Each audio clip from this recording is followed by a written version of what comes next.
nesta manhã nós temos um privilégio. Nós vamos ouvir o seminarista Luiz Felipe Ehring. Ele está estudando lá no RTS, em Charlotte, na Carolina do Norte, nos Estados Unidos. Ele é seminarista do nosso presbitério, membro da Semiar, muito querido nosso. Tem feito um bom estudo lá e nessa manhã o ouviremos. Eu já convido aqui, Luiz. Ele já esteve conosco. E seminarista é assim, ele tira férias, vem e trabalha. Para isso que serve seminarista. Amém.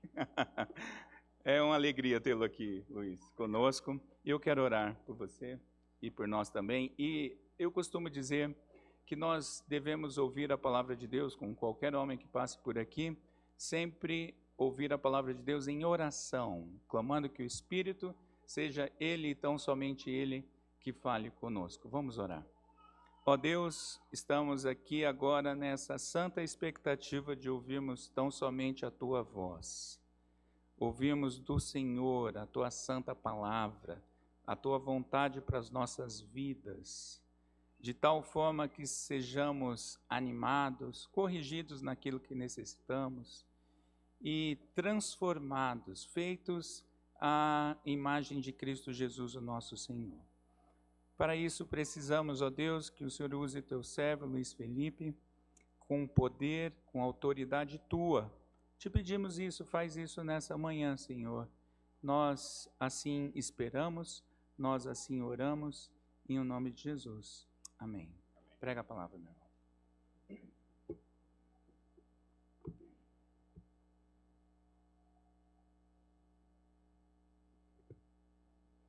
Bom dia, meus irmãos. É uma alegria enorme estar aqui.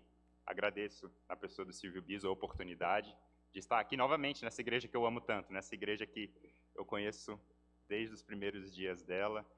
Ver tantas faces que eu reconheço e tantas que eu não reconheço, e isso é a alegria das duas formas, porque um dia nós vamos nos conhecer de fato e vamos passar a eternidade juntos. Portanto, agradeço a oportunidade e eu gostaria de convidar os irmãos a abrir na primeira epístola de João, no capítulo 4, versículos de 1 a 6. Primeira epístola de João, não o Evangelho de João, a primeira epístola de João, lá no finalzinho, capítulo 4, versículos de 1 a 6.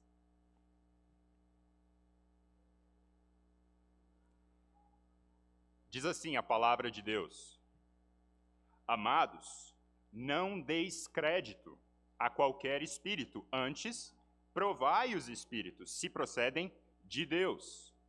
Porque muitos falsos profetas têm saído mundo afora.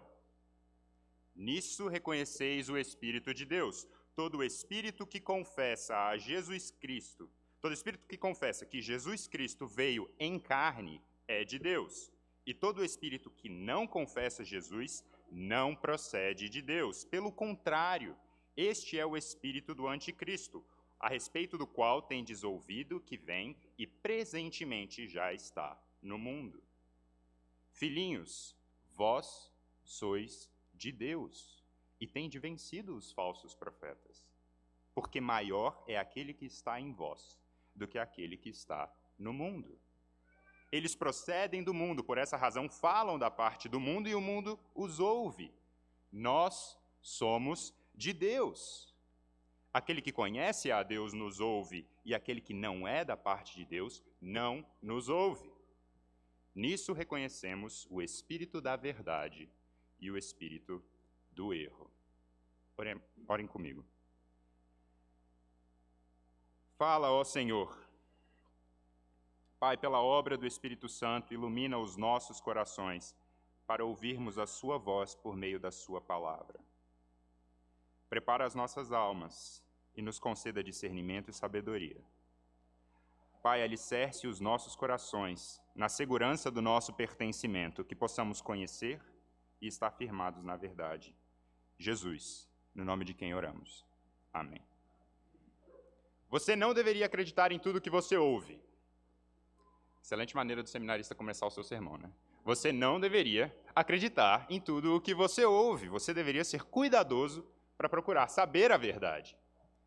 Quando eu era criança, já há algum tempo atrás, Eu e meu primo gostávamos de andar velozmente de bicicleta. Eu, com meus 9 anos e minha sede insaciável de adrenalina, e meu primo, com 11 anos, com a sabedoria que só quem tem 11 anos pode ter. Eu morava em um condomínio onde havia uma rua em ladeira e a casa dos meus pais ficava no fim da ladeira à esquerda, lá no final, lá embaixo. Nós dois, os inimigos da precaução, nós pegávamos a minha Caloi infanto-juvenil 3 marchas e nós subíamos até o topo da ladeira, descíamos sem frear, ninguém freia na ladeira, né? A toda a velocidade, até o final, lá embaixo, com todo o nosso vigor possível, e nós puxávamos o freio traseiro da bicicleta para competir quem deixava a maior marca de freada no asfalto. 9 e 11 anos, tá? Um belo dia, meus pais apareceram com uma bicicleta antiga que estava na casa da minha avó. Nós consertamos essa bicicleta e então nós tínhamos 2 bicicletas para competir ao mesmo tempo. A bicicleta que era novidade, então, fica com o primo mais velho, claro, com ele. E a bicicleta conhecida fica comigo. Aparentemente, antes da nossa primeira descida insana, eu, supostamente, disse ao meu primo que o freio do pneu traseiro era na mão esquerda e o freio do pneu dianteiro era na mão direita. E ele acreditou. Você provavelmente já entendeu o que aconteceu. Ele subiu toda a ladeira, ninguém freia na subida também. Ele desceu com toda a força e ele puxou o freio errado. Ele travou a roda da frente e eu presenciei uma capotada cinematográfica ali na minha frente. Ele está bem hoje, até onde eu sei, sem sequelas maiores. Alguns de vocês o conhecem, podem dizer melhor que eu. Meu primo entendeu, não faz bem acreditar em tudo o que você ouve, porque há risco de capotamento. Na verdade, você não deve acreditar em tudo o que você ouve, e o texto de hoje de João nos diz exatamente isso. O amado apóstolo nos exorta a não crer em tudo o que nós ouvimos por aí, mas para provarmos e para discernirmos aquilo que é pregado a nós, a mensagem que nos é ensinada. Hoje nós veremos que existem falsos ensinos mundo afora, que existem falsos mestres por aí, mas nós podemos conhecer, nós podemos distinguir aquilo que é verdadeiro daquilo que é falso. Hoje nós veremos que através do Espírito Santo, aplicando as Escrituras aos nossos corações, nós temos segurança da verdade em Cristo. Com a Bíblia em nossas mãos e o Espírito aplicando a palavra em nossos corações, nós estamos firmados na verdade. Jesus Cristo, Ele mesmo. Nossa passagem de hoje, então, está no livro de 1 João, uma epístola, uma carta enviada pelo apóstolo João, o mesmo que escreveu o Evangelho de João, para a igreja. Quando ele redigiu essa carta, o apóstolo já era idoso, ele já estava avançado em dias, e ele estava escrevendo carinhosamente para os seus filhinhos aquilo que ele gostaria que eles permanecessem depois que ele falecesse. 1 João, então, é uma carta de encorajamento, é uma carta de segurança, é uma carta que ensina para a igreja os princípios da fé que ela deveria estar firmada, de forma que a alegria deles fosse completa em Cristo. Por essa razão, a carta nos mostra quais são os sinais de uma fé salvadora genuína. João está dizendo como nós podemos andar nesse mundo seguros, crendo e vivendo da forma como o Evangelho nos diz. O capítulo 3, imediatamente antes dessa nossa passagem, fala sobre o fato de sermos filhos de Deus, se cremos no nome de Jesus, se guardamos os mandamentos de Deus e se amamos uns aos outros. Esses são os sinais de que Deus permanece em nós através do Espírito Santo que Ele nos deu. Logo em seguida vem essa nossa passagem em que João explica para nós o que é esse Espírito e o que ele faz e como nós podemos conhecê-lo verdadeiramente. O que nos leva ao nosso primeiro ponto dessa manhã. O Espírito Santo fala a verdade. O Espírito Santo fala a verdade. Veja comigo os versos 1 a 3. Amados, não deis crédito a qualquer espírito. Antes, provai os espíritos se procedem de Deus, porque muitos falsos mestres têm saído do mundo afora. Nisso reconheceis o Espírito de Deus. Todo espírito que confessa que Jesus Cristo veio em carne é de Deus. E todo espírito que não confessa Jesus não procede de Deus, pelo contrário, este é o espírito do anticristo, a respeito do qual tendes ouvido que vem, e presentemente já está no mundo. João, o apóstolo amado, que escreve poeticamente com lágrimas e enorme alegria, escreveu aqui algo um tanto quanto controverso, algo polêmico, algo fora de moda. João diz aqui, pasmem, existe certo e errado. Existe verdadeiro ou falso. João certamente seria cancelado no Twitter hoje em dia. João nos chama a sermos corajosos e não darmos crédito a qualquer coisa, não acreditarmos em qualquer espírito. Mas o que é isso de espírito? O que João está querendo dizer com espíritos aqui? Bem, na década de 80 e 90, talvez você já tenha ouvido falar sobre esse versículo, que era bastante utilizado em batalha espiritual. Como se existisse um monte de seres espirituais por aí na rua, perambulando, e se a gente encontrasse um, era só encurralar ele num cantinho e perguntar, e aí, Jesus veio na carne ou não veio? Se ele não soubesse responder, se ele ficasse tonto, começasse a babar, não sei, você saberia que tipo de espírito era. Não é bem isso que João está ensinando para a gente aqui hoje. Não é isso que ele está falando para nós. Ele diz que nós devemos provar, testar os espíritos, porque existem falsos profetas mundo afora. Vocês percebem a equivalência que ele está fazendo? Existe uma relação direta entre espíritos e falsos profetas. Os espíritos devem ser testados porque existem falsos profetas por aí. Falsos profetas, então, são falsos mestres que saíram mundo afora ensinando coisas erradas, falsos ensinos, mentiras, mensagens de erro. Provar os espíritos, portanto, significa examinar que tipo de mensagem está sendo pregada. Provar os espíritos, então, significa testar, averiguar o que está sendo dito. Trata-se de um ensino que vem de Deus ou não? A mensagem é a chave aqui. O conteúdo do ensino é o centro do que João está dizendo. João está sendo honesto conosco aqui. Ele diz que existem sim esses falsos espíritos, existem sim esses falsos profetas que pregam mensagens erradas, pessoas que dizem coisas mentirosas. E nós precisamos ser cuidadosos. Muitos alegam vir na autoridade do Espírito Santo. Muitos falam que eles são espirituais ou que eles estão conectados ao sobrenatural, quando na verdade não são. Não há nada disso.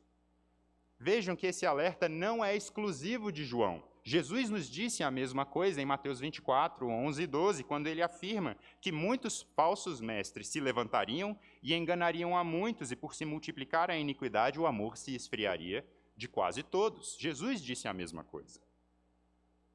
Irmãos, falsos mestres, falsos profetas buscam forçosamente imitar o Espírito Santo e nos desviar do caminho. Não sejam enganados pelas mentiras falsas. Não sejam enganados pelas mentiras, e pelo erro e pelas falsidades. Mentiras falsas, né? Não dá. Falsos mestres estão mundo afora, indo e vindo, trazendo mensagens quentinhas, mensagens simpáticas, misturando verdade no erro, tentando confundir, dividir e enganar.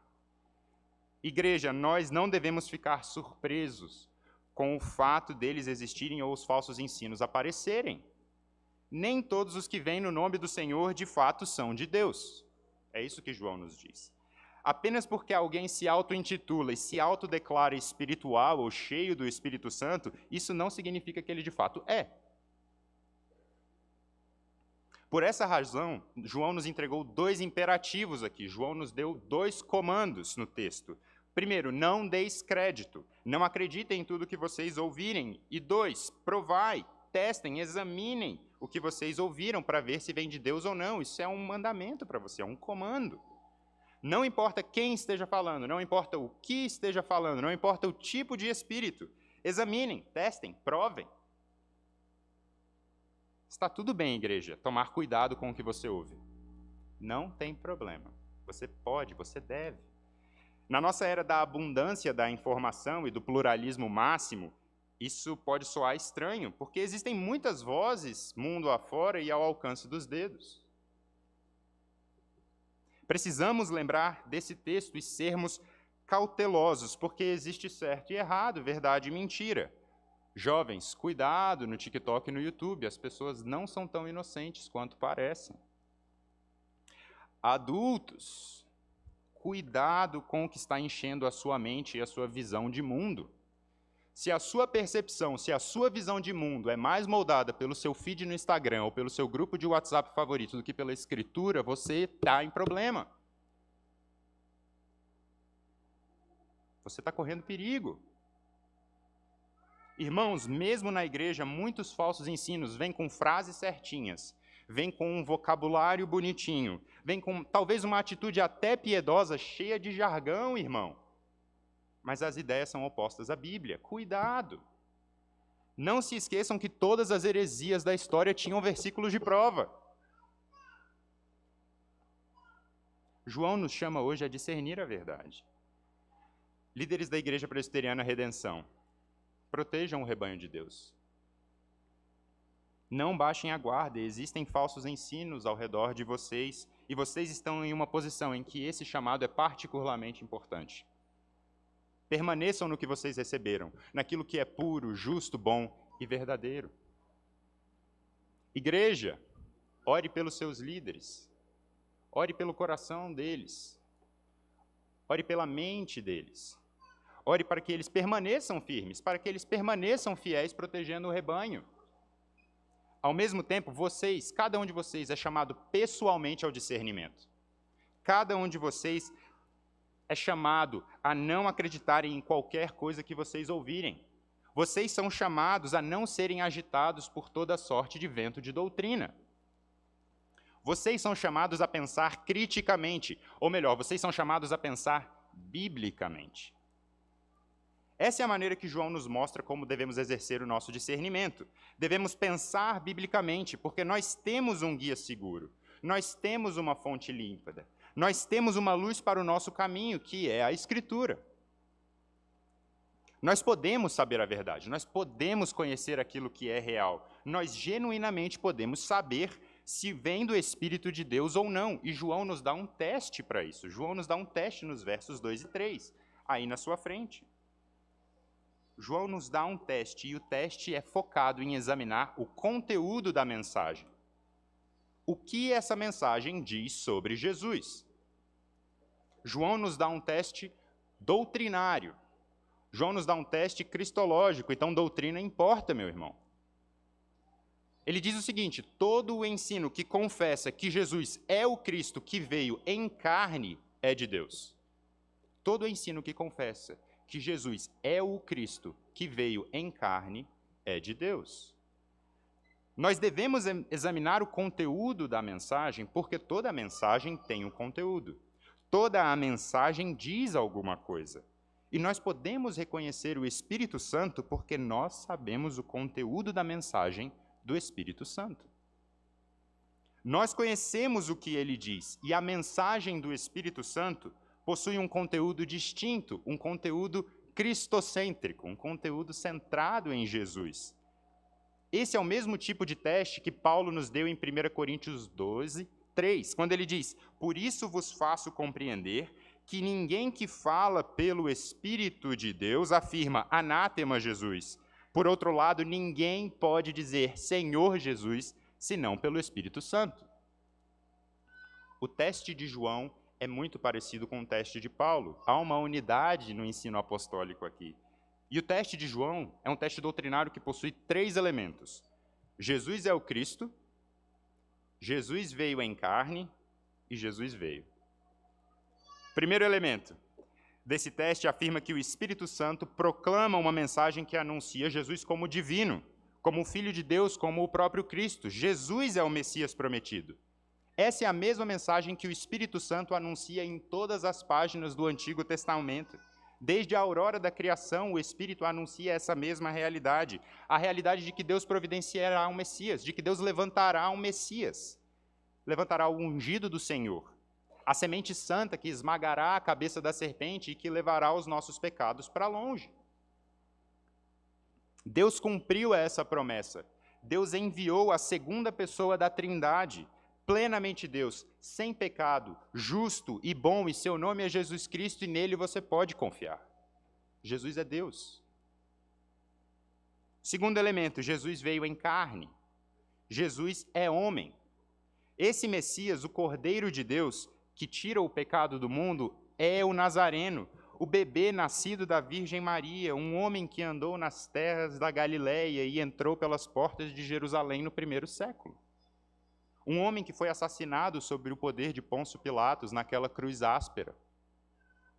João, no primeiro capítulo dessa epístola, ele nos diz que os próprios olhos dele viram, que as suas próprias mãos tocaram Jesus. E ele escreve para que nós possamos crer e ter comunhão com ele. Jesus é homem. Terceiro elemento é que Jesus veio. Terceiro elemento é que Jesus veio para salvar. O centro da mensagem do Espírito Santo é a mensagem de salvação em Cristo. Jesus Cristo, o Deus homem que encarnou com o propósito de salvar o seu povo. E esse é o sentido do Natal. Lembrem-se que o Natal é isso. Jesus veio em carne, como João pregou, para nos salvar. Há salvação em Jesus Cristo. O Espírito de Deus prega, proclama uma mensagem de graça, uma mensagem de cumprimento da promessa de redenção de Deus em Jesus. O Espírito de Deus proclama uma mensagem de encarnação. O Espírito de Deus proclama uma mensagem de crucificação e de ressurreição. A mensagem de que Jesus, o Verbo de Deus, se fez carne e habitou entre nós, cheio de graça e de verdade, que nós vimos a glória do unigênito do Pai, que ele veio ao mundo para morrer pelos nossos pecados e para ressuscitar para a redenção do seu povo. Jesus veio nos salvar. Jesus é Deus, Jesus é homem e Jesus veio para nos salvar. A mensagem do Espírito Santo é centrada em Jesus Cristo. O Espírito Santo proclama essa mensagem e aplica a salvação a todo aquele que crer, que confessar a Jesus como seu Senhor e Salvador.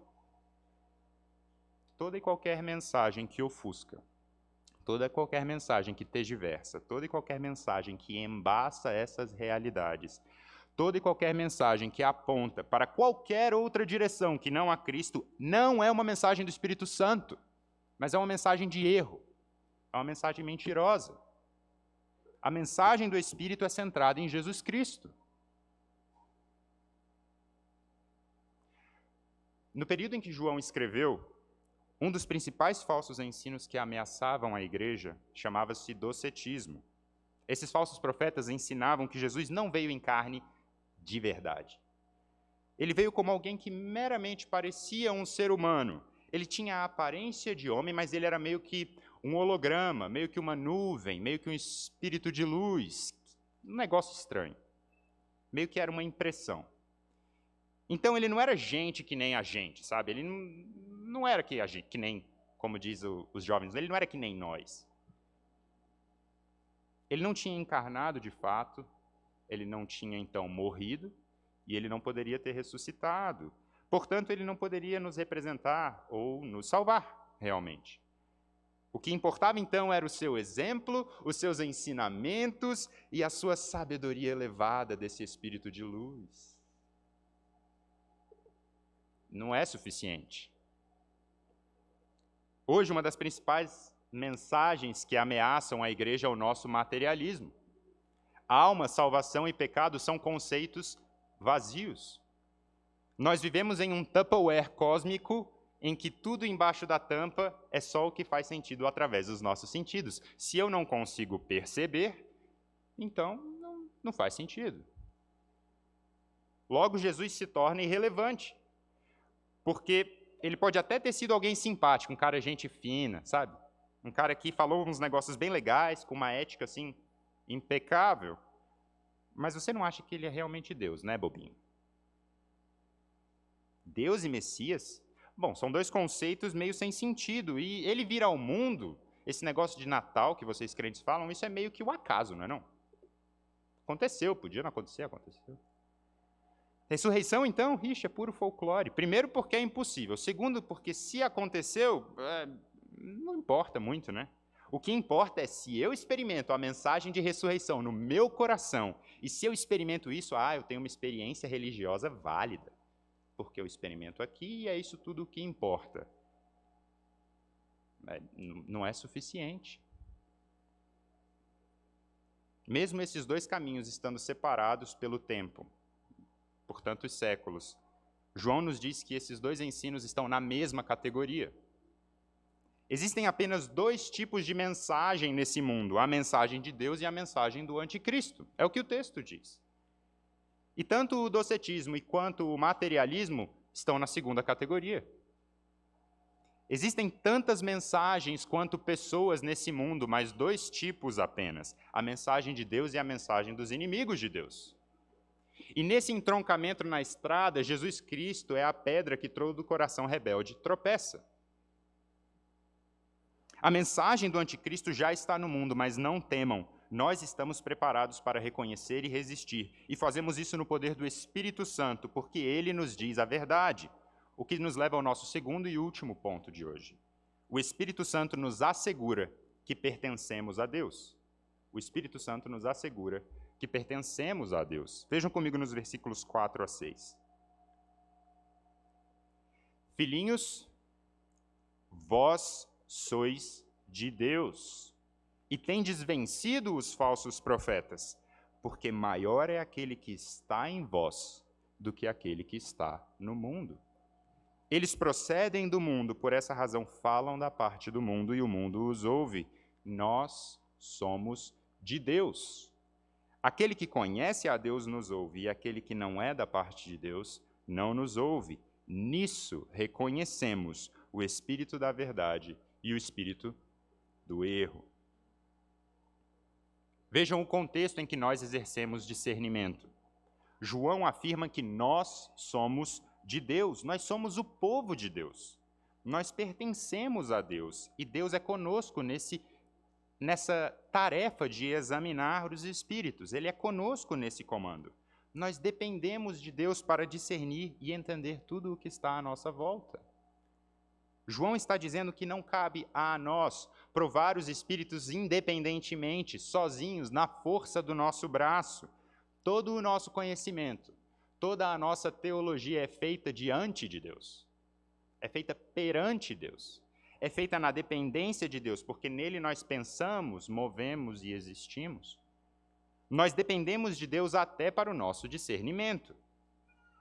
Perceba então, meus irmãos, que só existem dois tipos de pessoa. Porque só existem duas categorias de pertencimento. Ou você é de Deus, ou você é do mundo. Ou você pertence a Deus, ou você pertence ao mundo. Veja, o mundo aqui não significa um lugar, a criação, o cosmos, mas significa tudo aquilo que é oposto à vontade de Deus e à presença de Deus. Portanto, só existem dois tipos de espírito: o espírito de Deus e o espírito do anticristo, e todas as pessoas dependem de um dos dois para pensar e pertencer. Portanto, só há duas maneiras de enxergar a realidade: pela perspectiva de Deus ou pela perspectiva do mundo. Portanto, só existem duas maneiras de pensar e discernir: pensando os pensamentos de Deus após ele, ou em rebelião a Deus, suprimindo toda a verdade por aquilo que é falso e idólatra. Portanto, só existem duas vozes nesse mundo: a voz do bom pastor e a voz da serpente. A voz da salvação e a voz do engano. O mundo odeia a voz da salvação, porque o mundo não gosta de ouvir que o mundo é pecador e que precisa de um Salvador. Por essa razão, o mundo ama o engano e a voz da serpente, e odeia a voz do bom pastor. O mundo é cego e rebelde para a verdade, e você não deveria se surpreender quando o mundo gostar de ouvir os falsos profetas. Um dos meus filmes favoritos de todos os tempos é Forrest Gump. Talvez o meu favorito. Não recomendo assistir com as crianças. Talvez você chore e fique em uma situação constrangedora na sala. Eu acho que não é uma boa pedida. No entanto, eu gosto de Forrest porque ele coloca de um jeito simples, em palavras, muitas angústias do coração. É interessante observar que ninguém enxerga Forrest como um pensador. Ele é visto muitas vezes como um estúpido no filme inteiro. Ele, no entanto, é um intérprete bem esperto das suas próprias histórias e ele tem sacadas geniais, hora ou outra.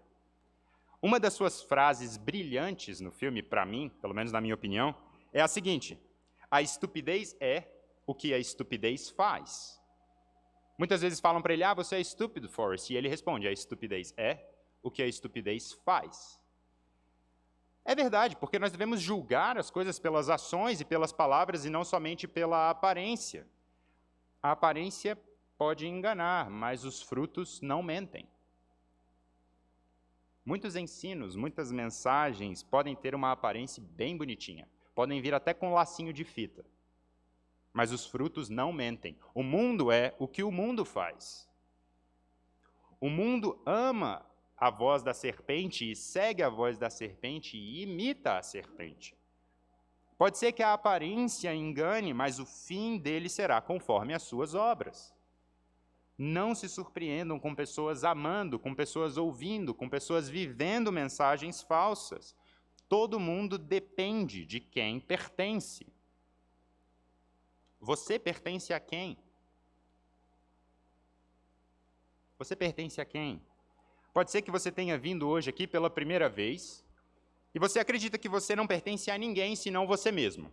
Você acha que você é independente, que você é autêntico, alguém que sabe o que quer, mestre do seu barquinho, capitão da sua alma. A verdade é que todo mundo pertence a alguém.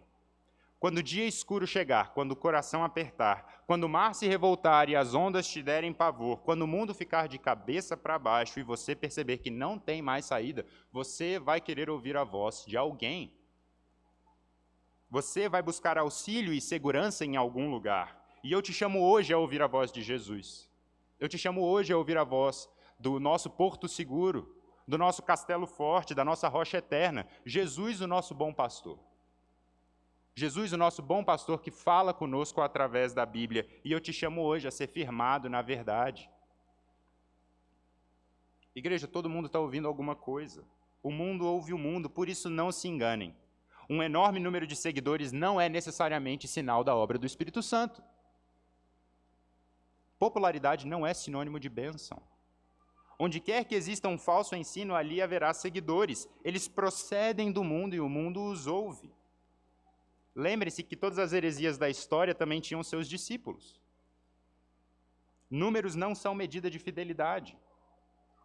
O mundo gosta da maneira de falar, o mundo gosta da maneira de agir e de pensar do mundo.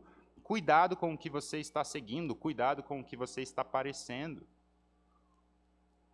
Não siga algo somente porque todo mundo faz, mas olhe para Deus, dependa dele para guiá-lo, porque você pertence a Deus. Mas como eu posso estar seguro disso? Como eu posso estar seguro de que eu pertenço a Deus? Como eu posso estar seguro dessa realidade?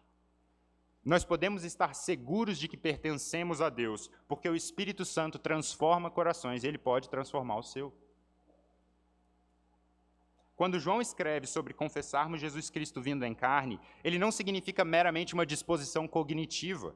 Não é só a habilidade intelectual de compreender os significados desses conceitos teológicos, jogar eles numa mesma frase e ser capaz de reproduzir. Não é isso que João está falando. É mais do que isso.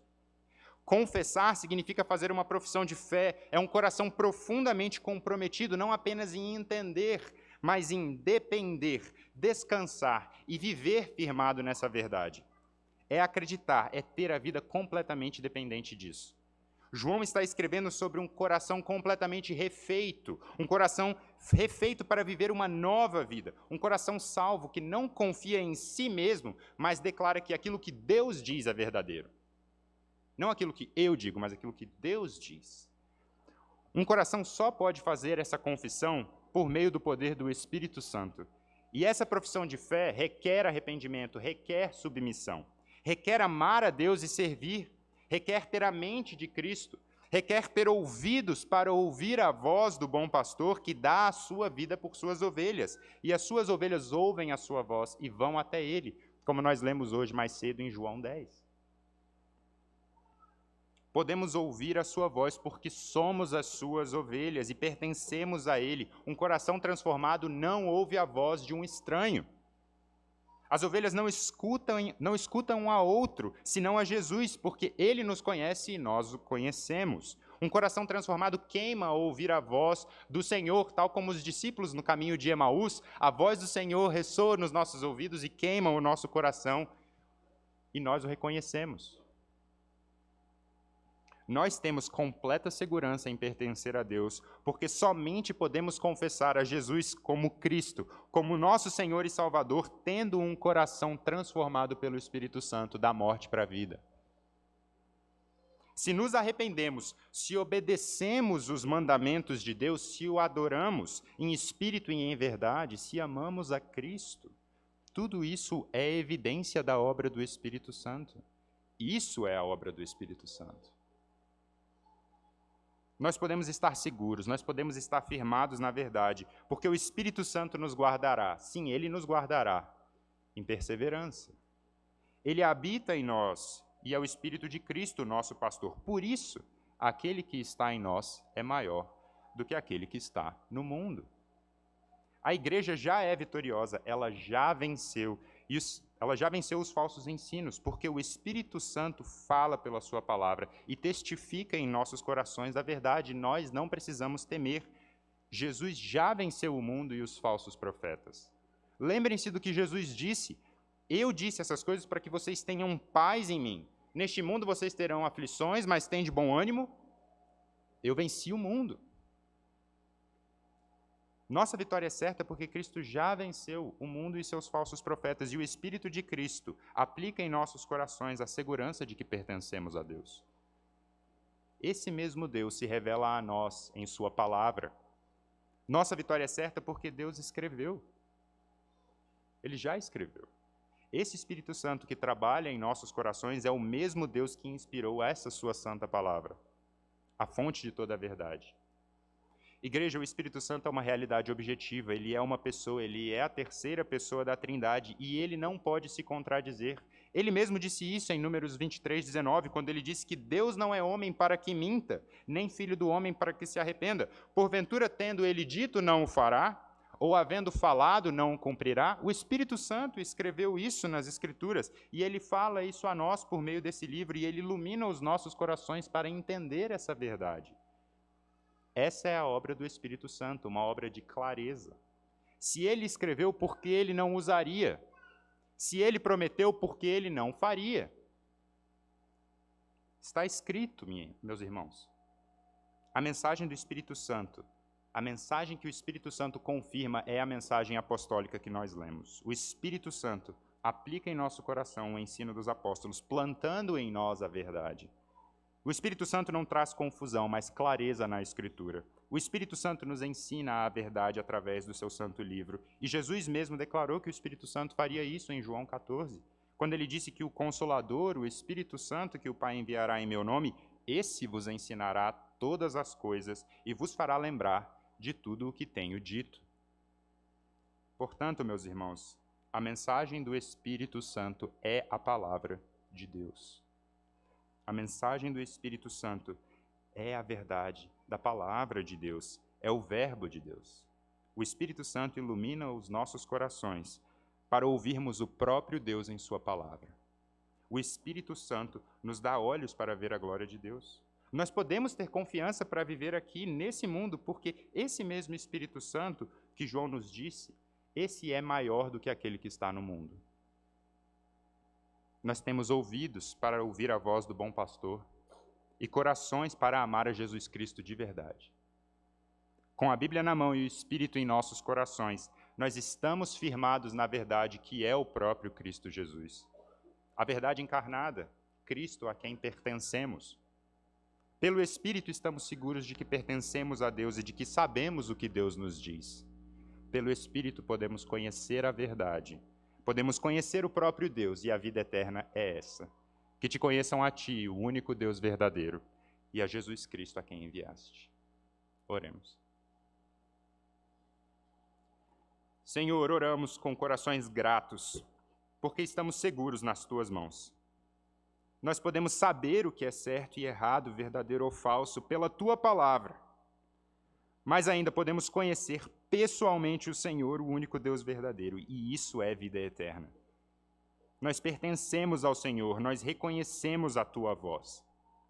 Ilumina os nossos corações para ouvirmos cada dia mais a tua voz e para crescermos em discernimento e dependência no Senhor. Confessamos hoje que cremos em Jesus Cristo, o Filho de Deus, que veio em carne para nos salvar, para nos resgatar do poder da morte e nos dar vida e vida em abundância.